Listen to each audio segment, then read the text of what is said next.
ಶಿಕ್ಷಣ ಸಚಿವರು ರಾಜೀನಾಮೆ ಕೊಟ್ಟ ನಂತರ ಇವರು ಎಲ್ಲರಿಗೂ ಸಹ ಒಂದು ಭಯ ಹುಟ್ಟಿದೆ. ಯಾವುದಾದ್ರೂ ವಿಚಾರದಲ್ಲಿ ನೀವು ಹೋರಾಟ ಮಾಡಬೇಕು ಅನ್ನೋದು ಬಂದಾಗ ಧೈರ್ಯ ಇರಬೇಕು. FIR ಆದಾಗ ಅದನ್ನು ಸ್ವೀಕಾರ ಮಾಡಿ ಕೋರ್ಟಲ್ಲೂ ಸಹ ಆ ಕೋರ್ಟಲ್ಲಿ ವಾದ ವಿವಾದಗಳು ಮಾಡಲಿಕ್ಕೆ ತಯಾರಾಗಬೇಕು. ಅರ್ಧಂಬರ್ಧ ಮಾಡೋಕ್ಕೆ ಹೋದಾಗ ಇದೇ ಆಗೋದು. ಅವ್ರಿಗೆ ಅವರ ಸಿದ್ಧಾಂತದ ಮೇಲೆ ನಂಬಿಕೆ ಇದ್ದರೆ FIR ಆದ್ರೂ ತೊಂದರೆಗಳ ನಾವು ಹೋರಾಟ ಮಾಡ್ತೀವಿ ಅಂತ ಹೇಳಬೇಕು. ಇನ್ನು ರಾಮ ಮಂದಿರದ ವಿಚಾರದಲ್ಲೂ ಸಹ ಯಾರೂ ಸಹ ಅಯೋಧ್ಯೆಯಲ್ಲಿ ಯಾರೂ ಸಹ ಭಾರತೀಯ ಜನತಾ ಪಾರ್ಟಿ ಜನಸಂಘದವರು RSS ಅವರು ಪ್ರಾಣ ಕಳ್ಕೊಂಡಿರಲಿಲ್ಲ.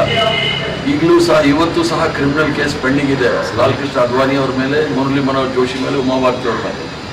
ಆ ಥರ ಇವ್ರಿಗೇನಾದರೂ ಧೈರ್ಯ ಇದ್ದರೆ ಪೊಲೀಸ್ ಅವರು ಏನು FIR ಮಾಡಿದ್ದಾರೆ ಅದನ್ನು ಧೈರ್ಯವಾಗಿ ನ್ಯಾಯಾಲಯದಲ್ಲಿ ಎದುರಿಸಬೇಕೇ ವಿನಃ ಈ ಥರ ಜನಗಳು ಸೇರಿಸ್ಕೊಂಡು ಹೋರಾಡಕ್ಕೆ ಇದೇನು ಆಫ್ರಿಕನ್ ಕಂಟ್ರಿ ಅಲ್ಲ ಅಥವಾ ನಾರ್ತ್ ಕೊರಿಯಾ ಅಲ್ಲ.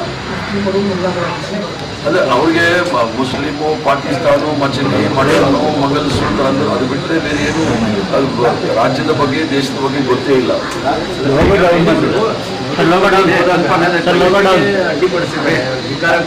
ಪೊಲೀಸರಿಗೆ ಅಡ್ಡಿಪಡಿಸಿದಾಗ ಸರ್ಕಾರಿ ನೌಕರನ್ನ ಅಡ್ಡಿಪಡಿಸಿದ ವಿಚಾರದಲ್ಲೂ ಸಹ ಕೇಸ್ ಬುಕ್ ಮಾಡಬೇಕಾಗುತ್ತೆ.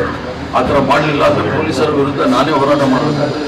ಯಾಕಂದರೆ ಯಾರಾದರೂ ಒಬ್ಬ ಪೊಲೀಸ್ ಕಳೆದ್ರೂ ಸಹ ಅವ್ರಿಗೆ FIR ದಾಖಲಾಗುತ್ತೆ. ಅವರ ಕಾರ್ಯನಿರ್ವಹಣೆ ಅಡ್ಡ ಹಾಕಿದ್ರೆ ಅದರ ವಿರುದ್ಧ ಅದರಲ್ಲಿ ಕಾನೂನು ಕ್ರಮ ತೆಗೆದುಕೊಳ್ಬೋದು. ಆ ಕ್ರಮ ತೆಗೆದುಕೊಳ್ಬೇಕಾಗುತ್ತೆ.